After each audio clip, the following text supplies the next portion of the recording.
Hello and welcome to Inconceivable. I'm William. I'm Alex. And I'm Wesley. And we're a quiet... place. I was wondering about that. I was like, so we can be quiet the entire time for the podcast? No. Okay, cool. Awesome. I never know what to do with my face when we do the introduction. I'm just looking at the camera smiling. Should I look at the camera or should I not? Or... I mean, look at the camera when we start and then we can look at each other when we're talking. You That's know? typically what I do. Yeah. I mean, camera's right in front of me. But anyway, so yesterday... Fine, Gary. Flip Gary. You need to flip Gary. I'm sorry, okay? It's been a while. He's been so quiet. Well, He would survive. He doesn't have a lot to say. Yeah, he doesn't. He doesn't have a lot to sand. say. I mean, he's got all the time. No, actually, he's only got 20 minutes, so he knows. For those of you who don't know, Gary is our sand dial turner. What's it called? Gary the Time Goblin. Time Goblin.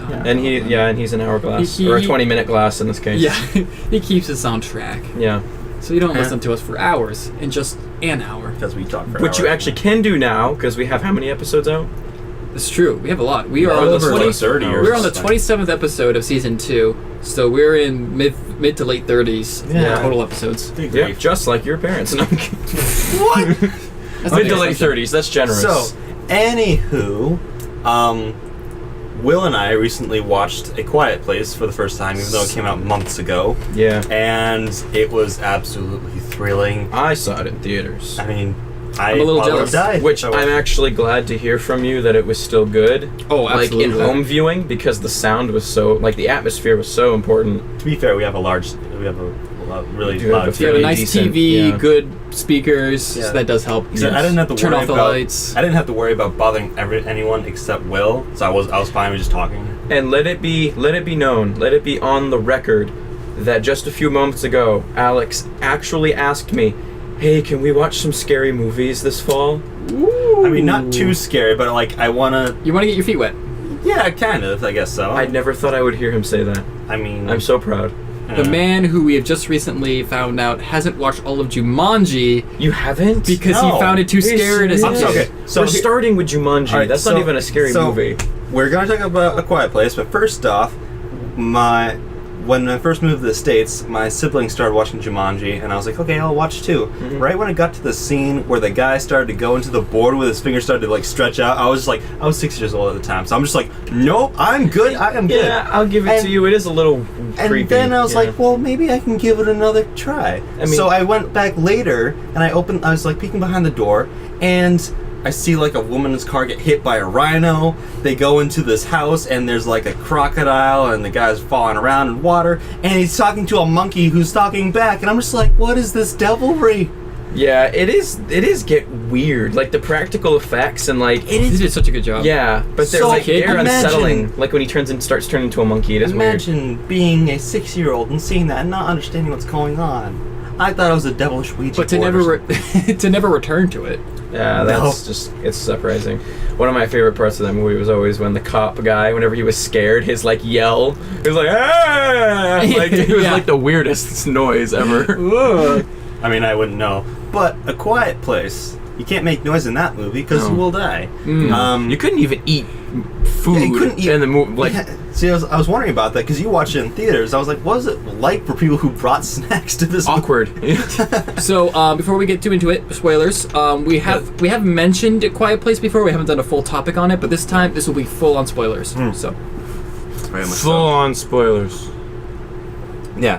So right off the Spoilers. bat, like, Spoilers. it's they raised the stakes right off the bat. Yeah, it was a very smart movie, and it's cool because the movie was like, there wasn't a lot of actors, there wasn't a lot of CGI. It was very practical. I mean, besides the monsters. And that doesn't happen until later on. Yeah. And that being said, I think because it was the only thing that was CGI, they spent a lot of time and money into it to make it look really good. Oh, yeah. And yeah, I didn't even think, it was like, oh yeah, I guess that was CGI when you just mentioned it. Like, I didn't even think about the fact that, oh yeah, that wasn't real. Like, it I was... think, don't quote me on this, but I think it was ILM that worked with them, maybe?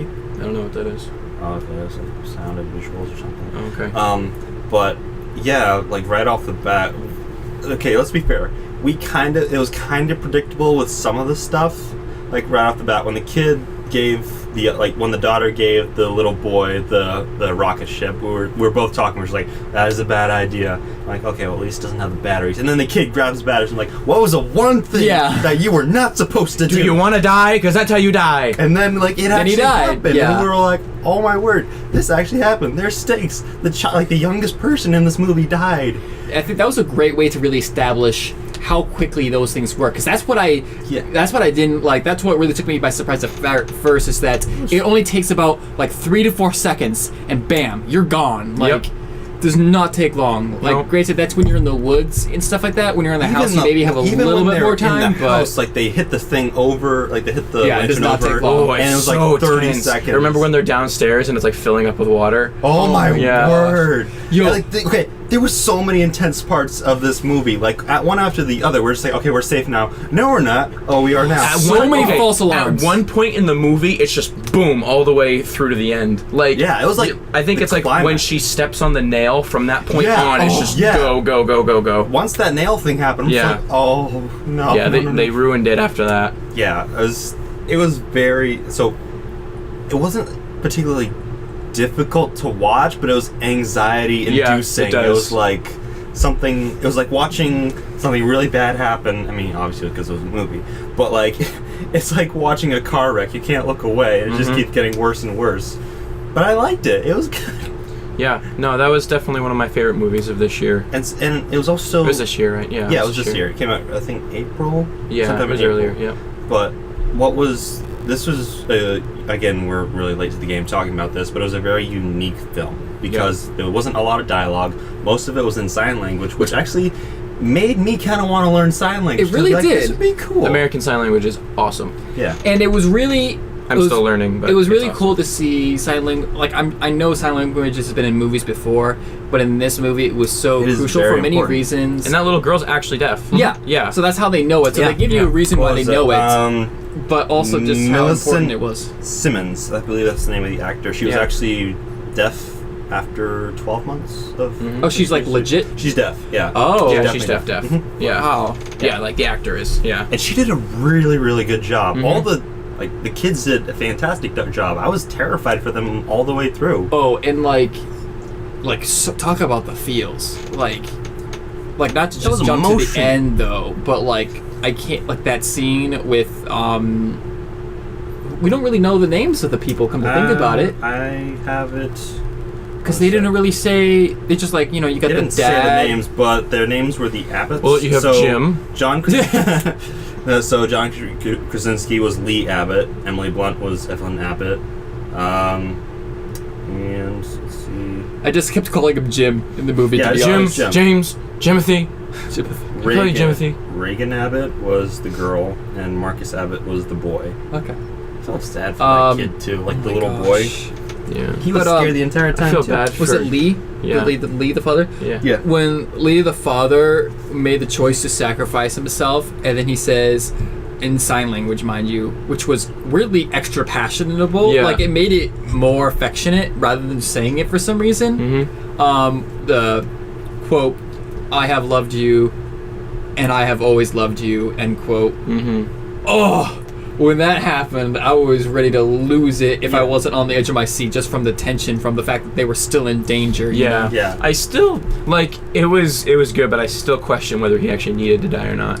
You always have those in movies because I when do wonder about that because maybe he could have just thrown the pickaxe that he had somewhere else, and then the thing could have gone there. So here's the thing: when you're looking from a third person's perspective, it's much easier to have a clear focus on the situation. Oh yeah. When you're in that thing, your mind's racing and you don't have a clear view of what everything's going on. And the way that I see this is that he probably even thought there could be other solutions. But you know what? He did know one solution that without a doubt would work and would save his children. Because remember what's ringing in his head, the fact that if we don't, what the mom said, if we don't protect our kids, then who are we? You know? Yeah. And that's what made him decide, there could be other ways, but I know this is what's going to save them, and that's what matters most, not my life, their lives. And as if this movie wasn't enough, it didn't give us enough paranoia while watching it, they added a pregnancy on top of it, which was even so much worse, because she has to be quiet, she steps on a nail. There's a monster in the place, and she has to get away from it. And then the baby has to be quiet. And then give birth to the baby. Who's gonna make sounds you can't tell it to be like, hey, shut up. Yeah. That was oh so my gosh, scary. when the water came down and then you see the baby cradle and the lid's off, Like, and my heart was like, my heart stopped. I was like, did it really get, like, there's no way it got, like, I was like, you can't do this to me. You can't tell me that after all this they got past, that the very end the thing gets the baby. Yeah. Like, I have certain, like, rules that I have, like, I believe in movies that don't No animals can die. No, animals can't die, and don't touch the children if they're sweet. If they're sweet. Yeah. Just if they're sweet. Well, if they're little jerks. what about poor I'm like- airplane kid? He I was mean, I'm not sweet. okay. So like, don't basically in general, don't touch the kids or the like the dogs. Yeah. Basically, maybe cats. I don't know. Yeah, because Wow. I'm sorry, it was puppies. I do have like, I think the movie ended kind of weird. It did, right? Like- It felt like it was kind of cliche. In a Yeah, it way. really was. It being the very, very end. Yeah. You know, after, like, I would have almost... If they had just ended it before the shotgun, like Yeah. that's kind of cheesy. Well, yeah, I was thinking it was kind of cliche, and also these things.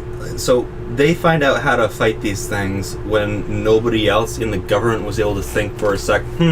Maybe so if they're able to use sounds. I just think it's a matter of how quickly Like, they were to work, that if they just worked really quickly. Because remember, when you first see, I think it said 80 and some odd days to where they were, and there's like almost nobody. So within a matter of a few months, it's wiped out like 99% of Earth's population. So I think that anyone that... Because the thing is that based off of how they are too afraid to make any kind of noise to even test out a theory like that. And I think they're so focused on surviving that... I was thinking like government. That's a good point. It was really would have been counterintuitive for them because it's something that makes noise. Exactly. That's bad. Because under his thing of trying to find weaknesses, even if he thought, what a sound's a weakness, it's like, are you really risking your life just to see if sound is a weakness? Because if you're wrong, you're dead in a few seconds. Like, that's all exactly. it takes. Yeah, that's fair. The doctor would have figured it out. Yeah, it would Would have have sonicked it. It's Sonic, true. yeah. And the Sonic makes a pretty similar Yeah. noise. And Yeah, I did like the movie overall. Actually, no, I really liked the movie. It's just the end scene. It was. I was pretty proud of the kid who was able to be like, "Oh, I can use this as like a sound to kill him." I have the power. But then the mom's just like, "Oh, I just gave birth a couple hours ago. I've got a shotgun. I'm gonna smile. My husband just died, and we're gonna blow these things to smithereens." I'm like, sure, but Cool. I give it to you. I felt like the drama was good. It wasn't cheesy. Like the family issues that they had, I felt it was real. I really liked the family dynamic. It Yeah. was very centered on that, and it had to be because that was basically what this movie was riding on. It was like, okay, this is not just about survival, but having the family survive. Yeah. You gotta have all of them take care of each other, and that's why it was such a huge moment when the youngest kid died earlier in the movie. Yeah. I mean, that was rough. Like, it was rough for you, right? Oh my It was gosh. rough for me. I was like, it was a time bomb just waiting to go off, Yeah. basically. I want to point out how like memorable this movie is. Oh yeah. I've only seen it once, back when it came out, and I can still remember pretty much the whole movie. Yeah. It's Like, very memorable. yeah. I think it's because you were so... Because me and Alex both went between, like, either yelling at the characters because we're like, you idiot, and It was your too quiet classic, to yell in the theater. your classic thing like that, or we were dead silent because we were just so like invested in it that we also, for a moment, felt like we also couldn't make noise. And then also for me, like, I had like weird breathing like in this movie because so many times I'd be holding my breath for something and be like, oh shoot, breathe, I got to You can't do any heavy breathing in this movie. Yeah, props to John Krasinski for directing this movie. I mean, he went from The Office to a couple of action movies to this. And Yeah, he directed it. He did Directed some of and starred in it. Did some of the screenplay. And also Emily Blunt, who is in fact his wife, Yes. was the wife in this movie. Yeah. And it was cool. That was really like, sweet. It was cool to hear about their dynamic and trying to figure out how that would work because it can be tough having a director and also a husband at the same time who's like. I like the story behind how she was cast. Do you remember it? I've scrolled past it on Facebook. That he was talking about it in an interview. He really wanted her for the role, but he didn't want to be like, please be in my movie because I'm your husband. Yeah. Like he's he's like, my wife is like a respectable actor. Like, Yeah. I don't want to pull that card on her. She's so he also- just kept like reading the script to her and stuff like that. And eventually she was like, I need to be in this movie. Well, she he said that she can be very picky about which characters that she wants to play Yeah. in movies. But I feel like, as like the family dynamic was so important, you could really feel that bond between the parents, and that was really important. Yeah. And what was cool was that, like, I was reading about it, basically what he did, like, so that they were basically on the same page for the most part with the acting and the cues and the directing, was they went over the script over and over again before they actually went on set. Yeah. So they could basically, figure out what the actor wants, what the director wants, basically not have to worry about that so much, like, on set when there's a bunch of other people. And also it can get kind of awkward because, you're married to each other. Yeah. So I thought that was really cool. And it's also nice to see how, like, respectful he was, basically. Because he also wanted to have her input as well. And not a lot of directors will do that. Yeah. So they just seem like nice people, too. Like, it's not just that I like the movie, I like the people who are behind it. True. Yeah. What was? Can you? Alex is gonna cry. Can you look up the budget for this movie? I'm I think curious. it was, like, very low. Big monies. Let's because see. it's not about like, because I like this because this definitely wasn't creating this concept to make a low budget movie. It was making a minimalist movie of how can we make $17 million. Yeah, so that's still a pretty high budget movie. And I just think that they were able to put it in different places because they didn't need to put so much of it in, for instance, casting or. Now, I bet you there's still a good amount of money went into sound design because that's still very important because every single sound that's in it is extremely important. Oh, yeah. So even though there isn't as many, it's very important of what's in there. So I wouldn't say that, oh yeah, they got to save a bunch of money on sound design. I don't think they saved as much as one would think, to be honest. They definitely made the money back. It was 188 million domestic total gross. That's awesome. Which I'm mostly glad because this was such a child of John Krasinski. This was like, he's really getting his feet wet in acting and doing all this stuff. But this specific project was really obviously, with him being in charge of directing and screenplay and stuff, really important and close to him. So the fact that it's really successful and everything is just really awesome. Something that was really funny that I read about was like John Krasinski has been, preparing for this role his entire time at the office because it was all the silent cues that he would do, looking at the camera or just making faces at it. And I was like, you know what? That is very true. Good headcanon. I appreciate that. Yeah. This is canon. You can't not say it isn't. It is not. And let's face it, a lot of movies nowadays are very cliche, and there was one of the things that I really liked. It was different, yeah. It was different. I also for some reason I got the same feeling I got from this as from 10 Cloverfield Lane. Yeah. It was like, it felt very confined and like, it felt like you had to be careful all the time. Yeah, I in like the 10 movie. Not like, Cloverfield Lane a lot. there's a monster That's out there, we true. gotta run away from There it. was very few relaxing moments in that movie, but it didn't take away from the thrill of the movie. Because I think that there's movies that try, It wasn't like slashing blood and guts and everything everywhere. Yeah, and it definitely was not a horror movie. It was probably one of the best, if not the best, thriller movie I've ever seen. Oh, yeah. Because, I mean, if you're talking like going to a movie purely for the thrill of it, well, this one was thrilling like 80% of the time because this movie does something where the threat is real during the entire movie, but the monster never becomes less threatening. Threatening the entire time, which is important because so many times towards the end of the movie, we figured out how to kill it, and then now it's easy, like everything's put together, because even though they found a thing's weakness, it still doesn't make it easy. They just able to stun it so that they can shoot it. But how many shotguns and stuff did they have? Probably not a lot. So, and again, using like guns and anything That's like dangerous. that, it's very dangerous. Yeah. It's gonna bring everything. that's how the movie ended. Yeah. But and then but with also the fact that even in the good moments, you see them playing games downstairs, and one of them just tips over a lamp, and then everybody freaks out just because like even the moments where you think you're safe, you're not, and it's like You had to be quiet the entire time. Even when they were at the waterfall and they started making sounds, I was like, this still seems like a very bad idea. Please don't do that. I think it's incredible that it just shows how good that movie was. That movie can do can keep that thrill level consistent the entire movie, and there's so many horror movies that, like, okay, the threat was scary at first, but now it's starting to become too familiar and, like, too expected and, like, not scary anymore, you know? 24/7 though. Like, they had to be on alert 24/7, non-stop. They couldn't just, like, you know, take a breather or anything. They had to be quiet. And there's other all the movies time. that have similar threats but can't maintain that same thrill level the entire movie because it just also, seem this to... was a shorter movie. This was like an hour and a half. It was pretty short. I felt like it was just the right length, though. It's not like... Oh, yeah. No, I'm not saying that was, like, a bad length. I thought it was a perfect length. But, again, a lot of movies try to go for more time. And in that case, they can kind of, like, you know, it can basically kill itself in that way because they're trying to, like, stretch it out. It means there isn't so much thrill. Also, it looks like they're going to have a sequel to this movie. I guess Johnny Krasinski is already working on a script for the sequel. And they already have a release date, which is May 15th, 2020. Wow. And does this movie need a sequel? Well, here's the thing. There's a whole universe now that exists because of that movie. So, like, it doesn't have to be a direct sequel. What if it's a different family or a different set of circumstances in the Like same Cloverfield. universe where... Yeah, exactly. What if they do Okay. something like that? You know what I mean? I would much prefer that. Yeah. Let's Yeah, forget I want that this too. family in general. Take a whole new scenario with a whole new set of people with the same monsters. Yep. I like that. Yeah. I like that too.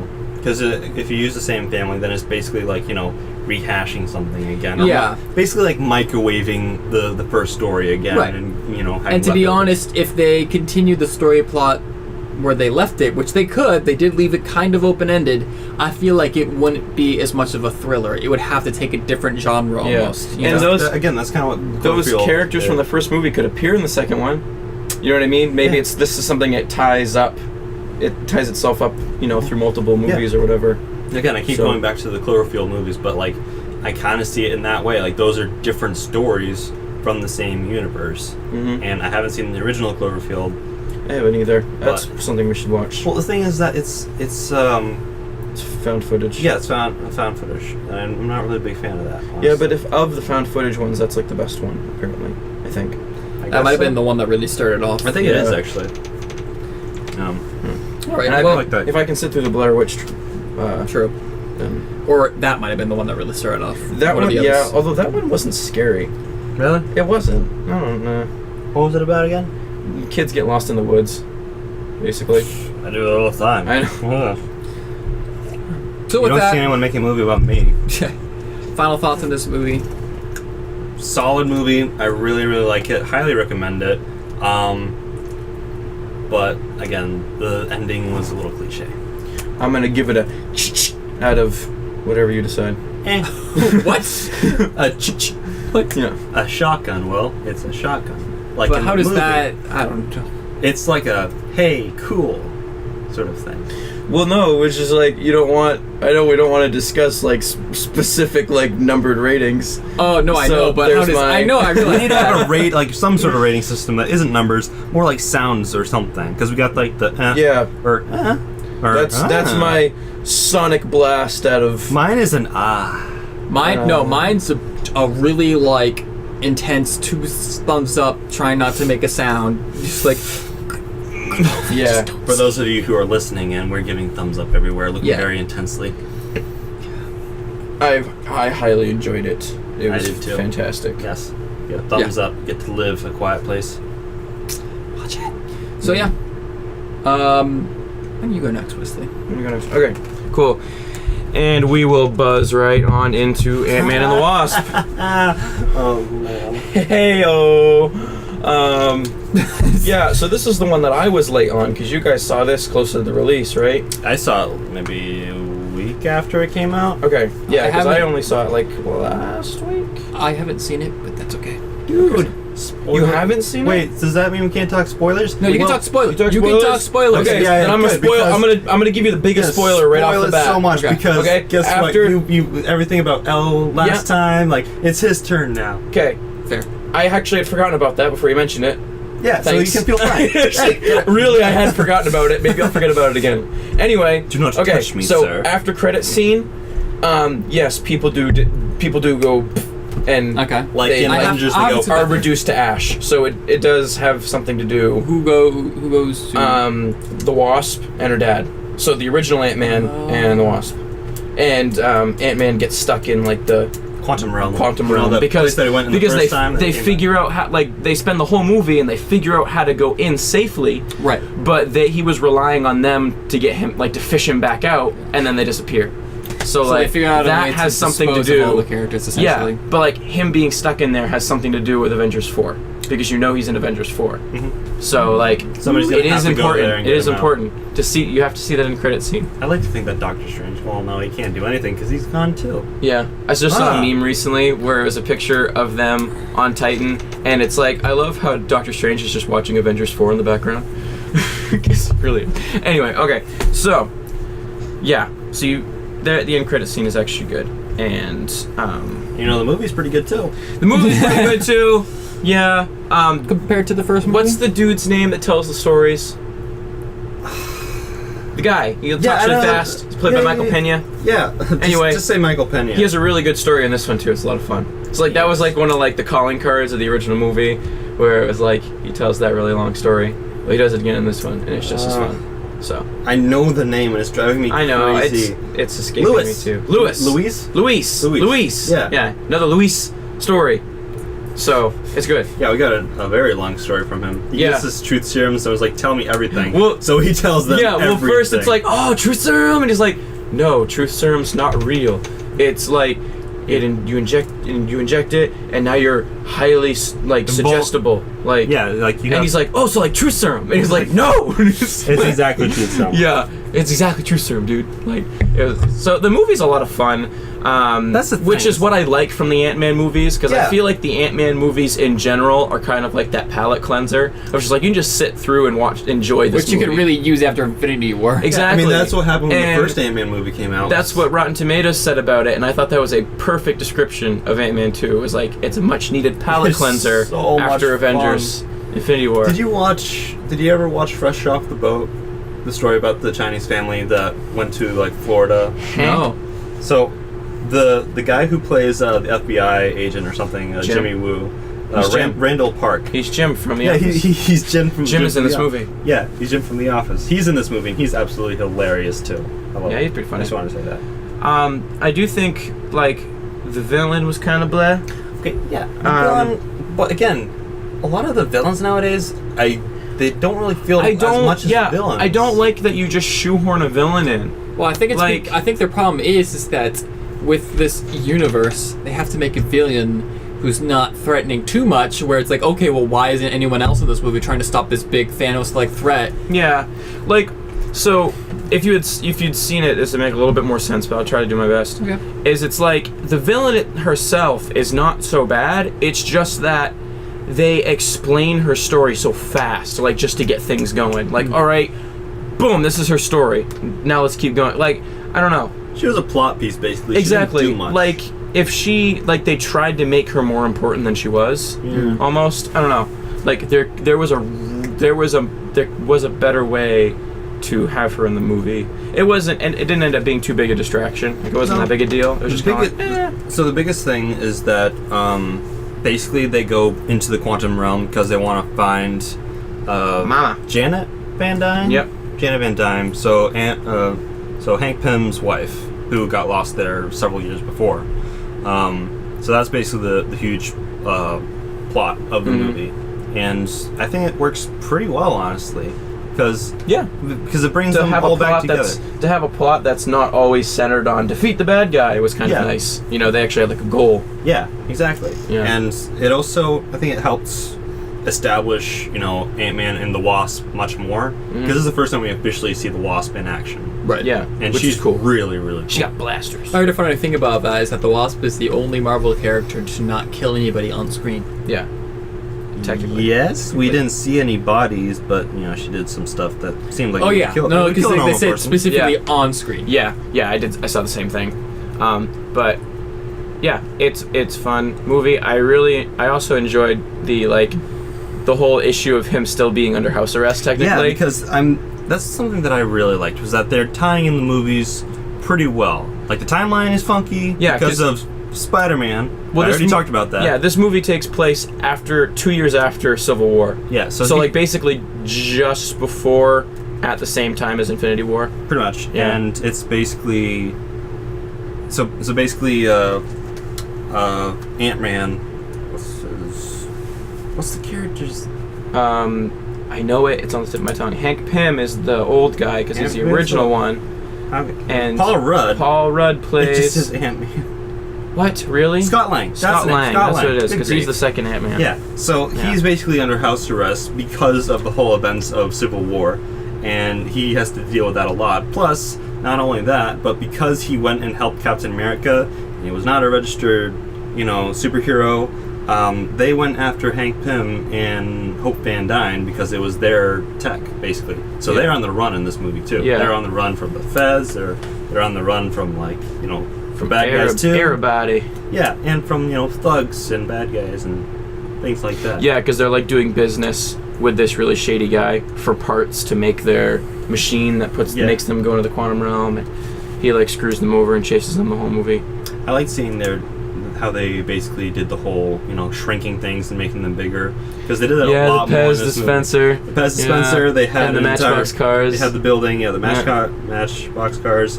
Even the ants. Like they made. He goes through so many ants. Why? Yeah. So they made big ants basically to help them build the things that they want to have built. They had workers basically, and then they have I'm basically explaining the entire plot for Will, but they have to get Scott Lang out of his house arrest, but he has like a leg brace or he has a bracelet. A bracelet, yeah. His anklet on. So they have an ant basically go through his entire routine wearing that they thing. like program the ant to do his daily routine which is with the anklet on. So weird. It's funny. He like watches TV for like 9 hours a day. He plays a little bit of drums. He just like eats a bunch of food. He takes a shower. I'm just like, this is the weirdest thing Doesn't she ever. like walk in on the ant in the child in the does, bath right? or something? The kid? Yeah, she does. She's so cute in this Yeah, movie too. she Even though is. she's like, They start the movie off, and he's such a good dad. He's a very good dad. He has this whole like Indiana Jones style he has so much time on his hands because he's in the house arrest. He takes cardboard and makes all these like tunnels that are supposed to be like when he's shrunk down. These are like the tunnels in the ground. He's made this like treasure hunt for her basically at the beginning of the movie. It's just so cool. I wish I had that right now. I when know. I'm an adult. Yeah, I would do that all the time, and it was he's a good dad. He doesn't do very well, being on the right side of the law. But other than that, he really loves his daughter. And that's very. And like his like ex-wife and the stepdad like love him now for whatever reason. They're just like, I guess. Yeah, we love you. Especially you're cool. It's weird with the stepdad because he really hated him in the first movie. Yeah. Well, not hated, but like strongly disliked. Mm-hmm. I need to rewatch the first movie again. Yeah, I love Ant-Man. Ant-Man at one point was my favorite Marvel movie. I don't really know what my favorite Marvel movie is now. I don't know. Infinity Wars is Yeah, probably Infinity War. Still Winter Soldier for me. Yeah, Winter Soldier's a good one. But no, Ant-Man and the Wasp is definitely worth seeing. They have a good dynamic. Was it the same director for this movie as the previous movie? Good question. Because they changed him halfway in the first movie. Who it was? Google search it. Google search it. Google Man search it. and the Wasp. Director. Science fiction. No, that's not the director's name. Director. Nope. Director. Peyton Reed. Okay, I don't think that was the first. I don't think he directed the first one. Yep, he did the first one. Oh, he did? Okay. The person who was working on it beforehand was, what's the name of the guy? Edgar Wright. Edgar Wright, yeah. So he took over for Edgar Wright, and now he completely did the second movie. Yeah. So this is the one that he's completely in control of now. Yeah. And got And to it work still from felt fresh. that it was basically like the first movie. It didn't feel like the first movie didn't feel choppy to me. Some people say it was choppy. I felt think like so. it was fine. Yeah, I liked it. I even liked Yellow Jacket. I know. I liked it though. I liked it when he like said I was gonna incinerate you, and then it started playing a song on his phone. I thought that was cool. Oh yeah. Yeah. Yeah. Again, I need to go back and watch the I movie. was gonna say I don't quite remember that part. But fine. I don't know. I thought you had seen this. No? Yeah, why haven't you seen this? We got- I thought you guys went together There or is something. so many freaking movies to see in theaters this year. I know. I couldn't It's only add that gonna to be my more We need list. than to watch Christopher Robin I've Yeah, got. we do. just because of Ewan McGregor. Hold on, let me pull up. I really want to see Christopher Robin. Like, I want to see Mission Impossible too. More than I want to admit that I want to see it. Mr. I wanna see it. Impossible. Mission Impossible. Oh, Mission Impossible. No, I heard that was Mr. really good. Impossible. I just love the editing of that trailer. To be honest with you, Oh yeah, especially Like, with with the the Magic music, behind yeah. it. That's the first time I actually heard the song. So yeah, that's the first time I heard the song too. And apparently, it's I been around have forever. already seen 1, 2, 3, 4, 5 movies in theaters so far, and I still have This summer or this year? this year. I still have 5 movies I want to see in theaters. That's not including Ant-Man. 10 movies. I've seen like maybe 20 movies in theaters in my life, and I'm about to like put an extra 10 on that this year. Between this show and the fact that the Marvel Cinematic Universe exists, I've gone to the movies more than I ever have in my life. Yeah, if it wasn't for Like- like Marvel, then I would have Right. Yeah. It's not been. It's not a bad thing per se. It's No, just I like going to the movies. I've definitely I been love enjoying it. It's not been a chore for sure. No. It's definitely like I like the theater experience. yeah. I've been really appreciating it.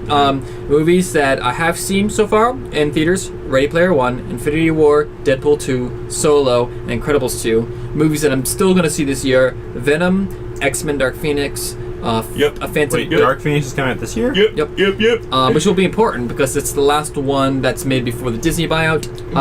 Fantastic Beasts 2, Wreck-It Ralph 2, and Aquaman.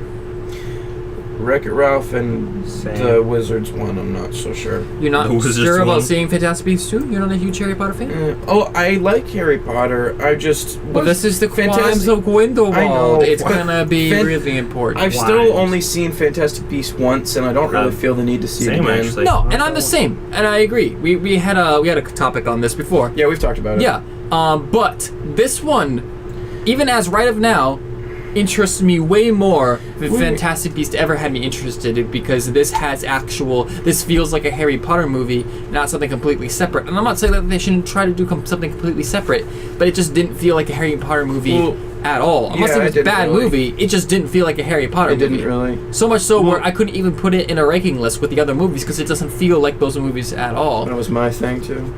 We should go see it together, because I haven't seen a Harry Potter movie with you. Yeah. It'd be I fun saw to, 4 or 5 on up. Either 4 or 5 on up I in hadn't- theaters. I haven't see any seen. of them, I except haven't watched seen one any of before. them until last year. Really? Yeah. Wow. I Shame. already talked about how I've seen them. Pretty sure it was last year. Or the year before, but recently. Happy with that. But yeah, Ant-Man. But yeah, That Ant-Man. Ant-Man, Yeah, I just think it's so cool the way his powers translate to the screen. Well, It's so fun it was to nice watch to them see like. that it malfunctions too a lot. Oh of the my time in this word! movie. I couldn't stop laughing. So like his shrink button gets stuck, and he's like the size of like a small child. a small child, And he's in the school at the time. and he's wearing this like baggy sweatshirt to hide it, so he looks like a kid in the school, and he's just like flailing around like it's. I couldn't There's a stop school laughing. monitor, like there's a teacher or something who's in the hallway. He's like, "Hey, where's your pass?" And he's like, he has the hood on and everything, and he just scurries away, and the guy just doesn't follow. He's just like, Whatever. "Oh, kids, man." It was so That's funny. funny. It was Yeah. so funny.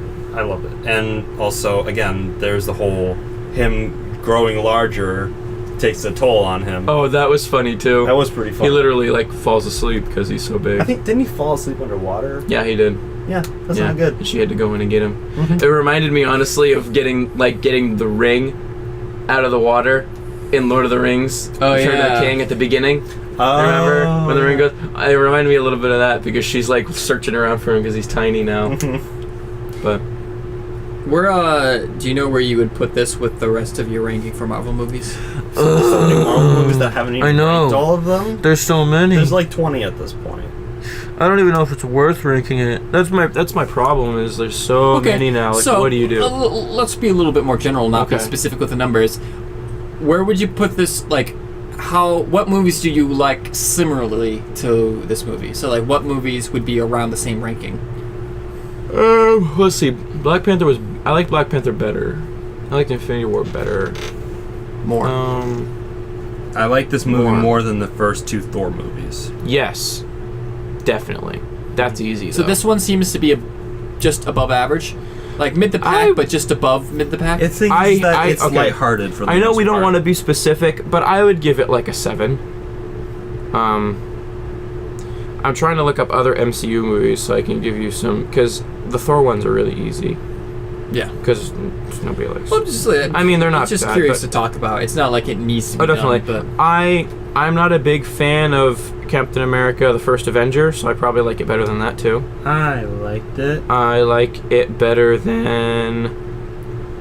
I probably liked it better than Civil War. Maybe What? I liked it more than. I don't. Okay. you didn't like Civil War? Not really. I watched it again I've talked recently, and about I was this- like, ooh, I actually forgot how much I really liked this movie. I've seen it a couple times, and I'll admit the second time I watched it, I liked it better, but I still, I'm not so stingy as, you need to follow the source material, super accurately, but I really feel like they were so far from it with Civil War that it was a missed opportunity. So, that bothers me. It was pretty hard. That being though, to have many said, Civil superheroes. War was the Avengers that we deserved after having. Yeah, I just felt like it what was should it, have Age of been. Ultron? Age of It should Ultron. have been something different. This than movie it was probably better than Iron Man 3 also. Everything's better Would than you- Iron Man 3. I actually like the first two Thor movies better than Iron Man 3. Do you like this more than Age of Ultron? It wasn't as messy as Age of Ultron. The thing is, I like Age of Ultron more than most people do. Oh, okay. I So- actually think it's pretty decent. I don't. hate Yeah, it. I probably would I don't say. hate it either. Just in Marvel standards, I don't think it was that great, especially for Avengers standards. I mean, maybe. I- Especially after having Infinity War, because I was just trying to think that maybe it's just Okay, impossible to have a good so- Avengers movie with this many I people. like it but- most than the most. By I like- most people's standards, I like this movie a little bit more than Age of Ultron. By my standards, I think I like Age of Ultron About the same. and this one about the same. Okay. Yeah, because I like Age of Ultron more than That's fair. most people. Well, that's a good way to Yeah. frame this movie, Mm-hmm. rather than some arbitrary rank. It's hey, if you like this Marvel movie, then you probably like this one. Yeah. See, I don't know if I'd go back to think of this movie as oh, such a great movie, but it was it No. was fun. Yeah, I would It was watch. decent. I would watch it again. That's what I'm like thinking. going I'm to a getting the fun- feeling that like it's a just fucking above average. You know? Yeah, I would. Yeah, A rewatch, but not an like optimistic above average, not Yeah. you just barely scooted above. Yeah, average. not average. it's not Like, like- this is above average. It's not like I have to go back to see this movie again in theaters and be I need to watch every single detail. yeah, no, not you're not that level. Not like Infinity War, which is you're excited for it to come on DVD. Yeah, Yeah, yeah, fun. It's a good. yeah. Especially since you haven't seen it yet. So when it comes out, we'll as soon as it wanna comes watch out, I'll absolutely Yeah, watch we'll it. watch I it. just couldn't make it out to the theaters again Mhm. to see another movie. Yeah, and again, like I said, it's fun for me just because the first Ant-Man won me over to the character, and so Ant-Man's one of my favorite characters in the MCU. And also, Louise. So yeah, Louise is at great. least Luis is cool. I'm a big Thor. Not Thor. I'm a big Hulk guy too. I love the Hulk. I don't think I actually finished. Actually, Incredible The Incredible. Okay, so The Incredible Hulk gets a bad rap. Go watch The Incredible Hulk. It's a good movie. It's a really good movie. It really is. One thing that I want to talk about soon, but I really want you guys to watch it first because it's really not worth talking about What is without it? spoilers. Called Bloodfest. It's the movie that Rooster Teeth came out with, which is Oh, their horror okay. comedy. When we're talking about stuff we saw in the theaters, I went to a Phantom Event screening because it's a one-day screening for this yeah. movie. You said, So yeah. I think it just came out for digital download. It is, if you're wondering about a pitch for this movie, just to sum it up real quickly, it is probably the best. Well, I haven't seen a bunch of them to be honest, but a lot of them I've seen aren't that great. It is my favorite horror comedy film that I've ever seen. Okay. It's a hard combo to pull off, and so many times it's either really funny and not scary, or scary and not really fun, or just awkward and cringy. Most times I feel like it falls Yeah. into the awkward cringy. This does a really nice blend of having real stakes and being kind of scary, but absolutely funny and not cringy funny either. Would you say Scout's Guide to the Zombie Apocalypse was a horror comedy? Because that was kind of cringy also. Yeah. More than a couple times, it's pretty cringy. Did Yeah. you see it? No. Oh, okay. This one actually had a good concept. The concept of the movie is that they get this fandom of people who are obsessed with horror movies. Mhm. It's kind of meta, and they have this festival called Bloodfest where they basically recreate these movie settings Oh, that's as like cool. attractions. Okay. But then it turns out that the Bloodfest is actually everything is real. It's not like fake. So it's and made kind of up. like Cabin in the Woods. Have you seen Cabin in the Woods? I know about I know it. of yeah. Yeah, that's the thing where that's really meta too. They set up a horror movie cliche to appease these evil gods or whatever. The virgin has to live, and this so and so dies first, and that's a really that's a good movie too. Excuse me. It's stupid. It's a good movie. But yeah, It's fun. It's funny. at some point, Oh, it's also Tucker and Dale versus Evil. Oh, Have you that seen was a I love Tucker and Dale versus Evil. Do you But watch that movie, right? Yeah, I've seen that Yeah, one. okay. But yeah, this one's on digital download now, so Cool. sometime we'll have to get you guys to watch it so we can talk about it, because I really enjoyed that Well, movie. it's that season, and that's, so we're getting there. It's true. Yep. It's we should have a horror special. We should. For I plan to host or be a part of several horror movie marathons. That's my favorite part of this Looking part forward of to fall. it. We are getting Yeah. close there. We are in September now, folks. So, and with that, I'd like to move on to my thing. And mine, we just had like 2 basically movie reviews, and have a little bit more open discussion here. I wanted to talk about, and this has been going on this all summer, about people saying how, and let me just say it right now, I disagree. People are saying that single player games are dead and multiplayer I disagree. games. Yeah, and like I said, I disagree with this too, and many other people do as well. But a lot of people saying single player games are dead with the rise of things like Fortnite, and of course, What all about these- God of War? Yeah, What well, about the new and see- Doom coming out? And see, this Yeah, is like- why I will point to PlayStation every single time, because Spider-Man Spider-Man. Yeah. Yeah. When is that coming out again? soon, September 7th, I think. What? Really? Yeah, Yeah, like it's this week. 5 days away. We will definitely week. be talking about that sometime, because When We will be buy it. playing that sometime. yeah. Yeah. Excuse me. But yeah, so, and what made me think about it is just earlier today. Cyberpunk 2077. Yes. Is that what you're getting to? Okay. No, actually, No? Okay. But that's in there. Yeah. Yeah, that looks crazy I was good. talking more on the other side of Okay. like multiplayer games. So like the first thing that, because I want to go on the side of first about talking about what I like about multiplayer games versus single player games. For me, I don't have a lot of time, so whenever I like free time to do stuff, whenever I schedule stuff, it's much easier to set a time for, say, a video game if it's with friends, because once it's a social thing, then it makes more sense to carve that time out. Yeah. If it's a video game, I find it harder to justify to carve time out for, as much as I love video games. As soon as I get a friend involved, then all of a sudden like bumps it way higher up on the priority list. And just to, like one of my favorite things to do when I see my family is that we play Jackbox games. If you don't know what those are, I'm talking to the audience. We just got done playing some Yeah. of those. If you don't know what Jackbox games are, they are games that you can purchase for literally any console, almost any device. You can buy them for smart TVs. And you for play crying out from loud. your phone. They're Yeah, basically so like board games. It uses basically any device that Party you games. can hook up to your TV, and uses it as a host, as a display, but then your controllers are actually your phones, and you go to a website and it gives you, the TV will give you a code to hook up to this specific game to play the games. And all of these games are really fun things that you could do. Yeah, the first they're- that we got was Drawful, which is like a form of Pictionary basically. Yeah.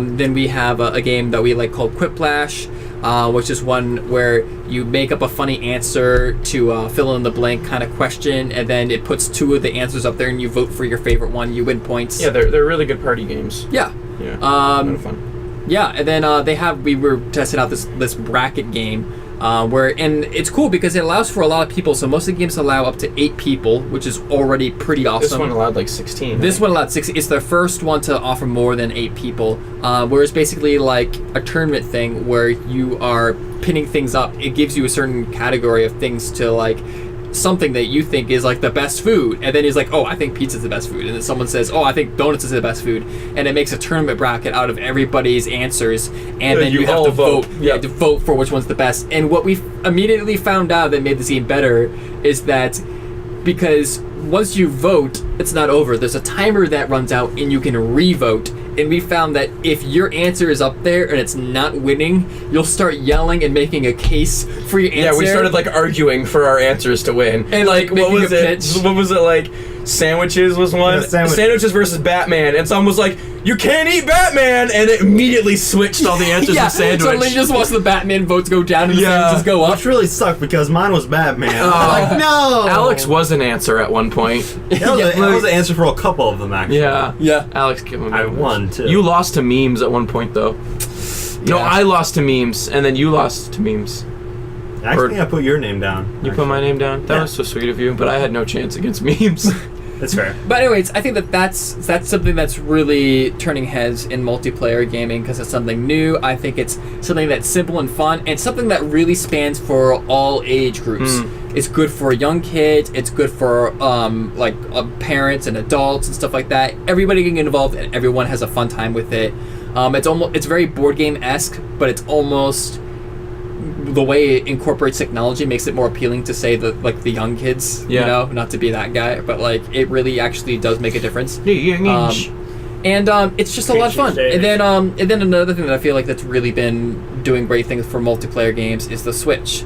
Because right off the bat, the Switch does something really cool that people don't talk about enough, is that the Switch is the first console to come out since I can't even remember when, that you can have 2 controllers out of the box. Every single time you buy a game console, it comes with 1 controller. And if you ever want to play multiplayer games, you have to pay $50+ for a second controller. And that deters a lot of people. And the only time you play multiplayer is online, which is the general preferred. But all of us grew up in a time where LAN gaming, that's what was multiplayer to us, not online gaming. You go to a friend's house, you play some couch co-op, or you play some split-screen shooters. That's what we grew up with, and we're still pretty fond of that. And I think that there's something to be said about everyone being in the room playing. They built a certain kind of energy that you don't have. Yeah, it's like online. a love-hate sort of thing. Yeah. And I'm not saying I don't like online gaming, don't get me wrong. I do love online gaming. I just think that there's a different context When for you it. can yell threats in person to the person in the other room, it really helps your character. Still one of my favorite gaming experiences ever is still playing Halo Reach LAN party with like 8 or more people in the same room playing Infection. That is some fun times. It is good stuff. You can yell bloody murder at the other person, they'll just laugh the entire time. It's so good. I'll still always prefer a really good single player game though to a multiplayer every time. What's some of your favorite experiences that single players offers versus multiplayer? Halo Like Reach. games. Games and experiences, like what do you like that it offers that multiplayer doesn't? See, RPGs are my favorite genre. So I like expansive maps, really good stories, interesting characters. I don't know how to navigate stuff like that. Oh, I love it. It's so confusing. So like Skyrim and all the games preceding that one in that series, or like you have the Star Wars Knights of the Republic games, Fallout. You have Fallout. Will keeps you have thinking- Mass Effect. Yeah, Will keeps thinking that I'm the one who plays Skyrim, and he's All like, the time. hey, remember in Skyrim? I'm like, no, I don't, because I've never played it, and I don't know why you keep thinking that I did. Because I like character creation. I like beyond character creation. I like putting myself in the game. So it's like you figure out your attributes, what your character's good at. You know, you build kind of like a head canon for your character, so he acts a certain way, and you make him act a certain way in the game. Like all stuff that you can't do in multiplayer, or if you do, it changes it and it makes it either at a faster pace. There's always something different about it. It never stays that way when you're trying to make it multiplayer. Because like that new Fallout 76, it's or like any other massively multiplayer online game where some of them are legitimate RPGs, but it's still different. I don't know. I feel like the 2 types of single-player games that are most appealing to people is ones where it's essentially you playing a part in a movie, or basically. You are controlling this vast new world. Like for instance, that I can remember, my last great video game experience was Batman Arkham Knight. That was that's the why last. you should be really excited about the new Spider-Man game. Yeah, that was the last time I felt fully immersed in a video game. Just if you set up a really good universe and a good story, and you like actually feel like you're there. And Multiplayer never does that for me. And for me, single player, the most appealing experiences are story based. So, for instance, one of my favorite recent games has been Detroit Become Human. Yep. Which is by the same people who made Heavy Rain and Beyond Two Souls. This game has been really going crazy viral recently. And for this type of game, I'm actually one day I would love to play for myself, but I've been very content watching Let's Plays for it because I want the story. So I enjoy watching this game, especially. It's good because it's a choice-based game, so it's not going to be the same when you play it as it was when you watch someone else play it. And and as far as choice-based games goes, this company does it the best. Yeah. Heavy Rain. I watched a whole playthrough of Heavy Rain. Yeah, and if you liked Heavy Rain, I would heavily suggest. Although you start watching. I don't think Heavy Rain actually changes too much. This one it does. I know this one does, but I don't think Heavy Rain A crazy did. amount of people can die, and you also have the option for literally saving every single person, which, by the way, is super hard to do. Yeah. And it makes you think that there's some moments that there's no way you could save that person, but it's so crazy the butterfly effect in this game. But what's really cool is that after every chapter, it shows you all the choices you could have made. It doesn't show you what happens, but it basically shows you this butterfly graph of like, here's the path that you take and took.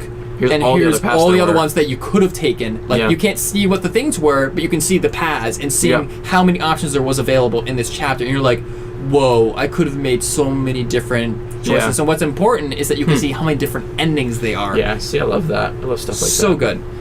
Can't recommend that game enough. Totally check that one out, especially even if you just go watch a Let's Play. There's plenty of good ones out there. Other single-player games, there's been a really good movement in horror games I've been finding. Obviously, Outlast. Five Nights at Freddy's, Outlast, that's a good one. And then there's also, which is kind of less of a horror, but like it's a horror strategy, which is Dead by Daylight. Dead by Daylight, that's the one where... Killers versus survivors. Yes, Yeah. okay. Yep. So I feel like there's also, I don't know where I'm going with that, but I feel like there's lots of experiences, both in story-based, that encourage really strong gameplay that people are not about ready to give up or anything like that. Yeah. And I don't think it's dying, because especially with games like like Detroit Become Human and God of War, how can you look at games like that and say that the single-player industry of gaming is dying? Like, I don't think it's dying, but my thing is at least for me, and I know this isn't the case for everybody, but I'm caught in a struggle where heavily immersive single-player games are my favorite kind of games, but I don't have time for them anymore. Yeah. And see, that's what I appreciate about multiplayer games. Is because when you have your friends involved, it ups the priority of me wanting to do it, because now if it's involved with socializing, that's a much more important thing to me than just playing a game for myself. Yeah, because with a single-player game, you'd have to make the same time for it that you say would make time to like read a book or something. Yeah. You know what I mean? Or I don't know, just I'm all grown up now. That's all I got. Like no judgment for people who still really enjoy games. It's just, we all end up doing different things. So yeah. I kind of go going back to the whole like reading a book sort of thing. I find the same problems. Like I mostly just read at work, but again, you can't really do that really with games when you're at work. I mean, I don't read when I'm working, but like on breaks and stuff. I kind of read when I'm working. I listen to audiobooks. So. True. Nice. Switch, man. You can take a Switch to work. Yeah. I don't really feel like playing a game at work though. It depends on the game. Yeah. Some games are like books. Pokemon Go. Like Detroit Become Human. It's basically a playable book. Yeah, it's like it's a choose your own adventure at a very extreme scale. Like Yeah. Because there's not a whole lot of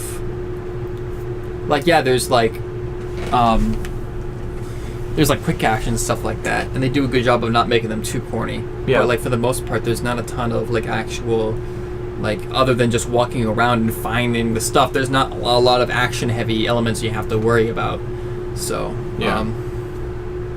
That's mostly all I do is action games. I'm not really good with the whole detective thing, There's a lot based of things in Arkham. Yeah. Or See, open Cyberpunk world basically. I can't really do that very well. That new Cyberpunk game looks right down my alley.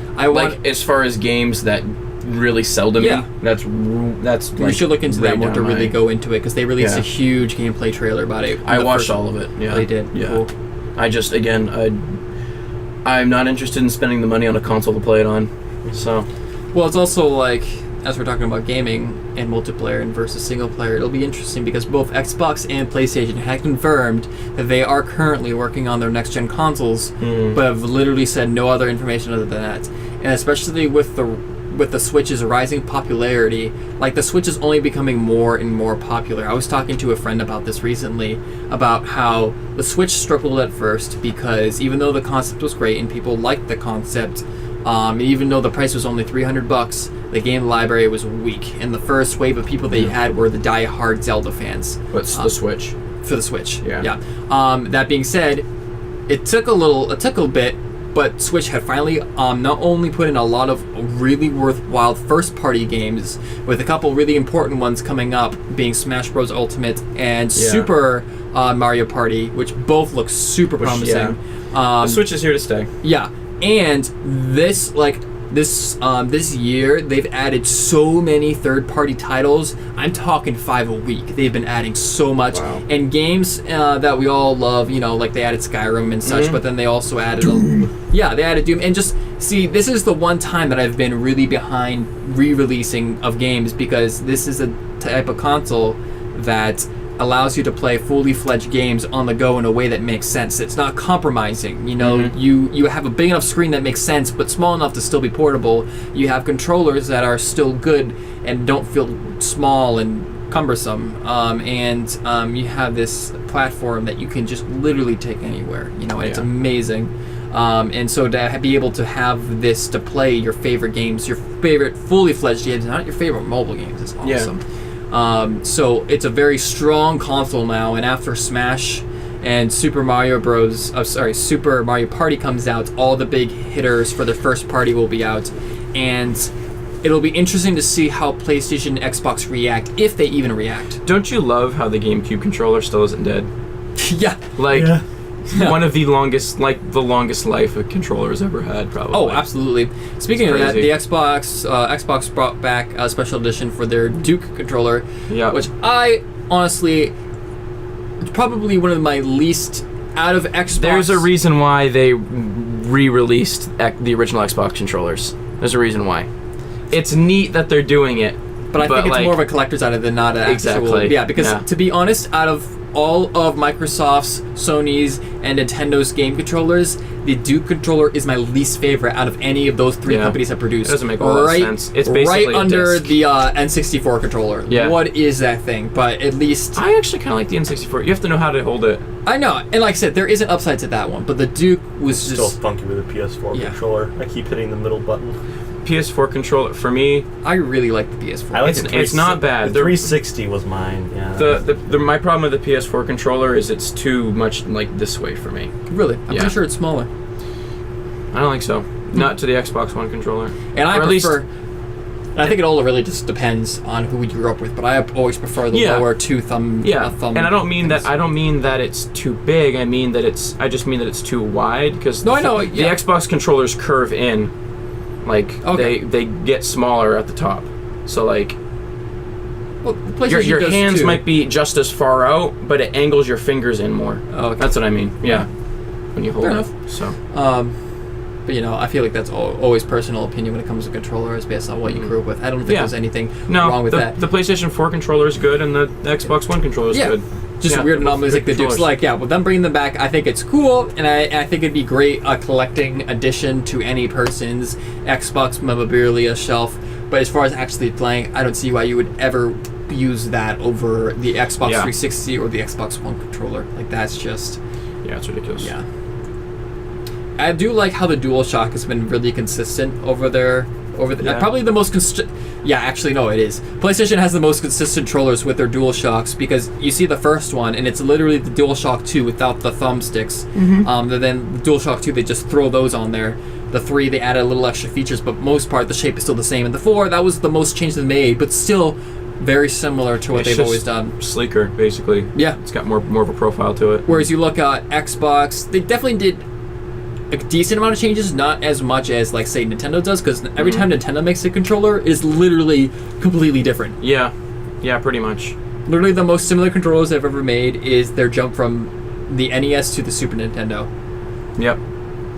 And even then they added twice the amount of buttons and added curves. That's exactly. Yeah. It's still a big change. Yep. Yeah. But yeah. Nintendo's funny. Yeah. That's another thing, is it's I say the Nintendo Switch is here to stay, but I just feel like they're so experimental. Who knows? And that's kind of why would you do that? Yeah. So it'll be interesting to see if the PlayStation will just let them be and realize that Nintendo be doing both things, and let them take the risks and rewards that they take from that, and the failures. Cough Labo. You tried. It was cool, but it's a failure. I would love for Nintendo to just be kind of consistent for once. Yeah. Coast a little bit, Nintendo. Exactly. Let's keep the Switch around for a while and not worry about, And I don't think they're going to be worried about the new consoles coming out. That's fine, because they're going after a different market now, and they've been really hitting their stride with that, Yeah. Every other console for Nintendo has been good. Yeah, that's true. The Wii and the Wii U was like, why did we need this? Why do we need? Yeah, and then It was like, fun for like the first month. Yeah. and the GameCube was also weird because I love the Don't you GameCube. diss No, the GameCube. the GameCube Stop was one of my it. favorite consoles That ever. was one of the No, ones that like, got me into gaming. hey, hold on. even though I don't game much. So, GameCube controller, pretty good. The first party games, fantastic. The console itself and how it supported non-first party games was awful. That's where I see it as a but bad who console. needs that? Well, see, that's the thing. That's when they realized. That's when they were still trying to compete with Sony and Xbox. So they're like, oh, we can do disc games, but we, for some reason, feel like doing mini discs instead of full discs. So that means that every third-party title we have to basically recreate because we can't make the same game. Yeah. Literally, their copies of games were made by different developers because they literally Yep. couldn't be the same game. Mhm. So if you were looking to play the same games that the PlayStation and Xbox people were playing, Yeah. you'd be very disappointed. And you know what?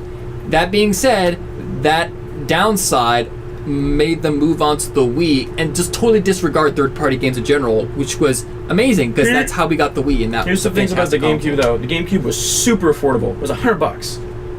Was it really? It was $100. Yep. Yes. I thought it was cheaper. It was $100. What? No. Oh, keep When talking. I bought my game. The GameCube was my first console ever. It was only a few years old at the time. I bought it for $100. I got a silver one. I remember my brother got one. Before that, we had we had a PS2 for a very short time, and then something happened to it. I don't remember. My brother saved up his money. He bought the GameCube, only to find out that we need to have a memory card for it. The launch price for the GameCube was $199. $199. Okay. Yeah. So it went down fast.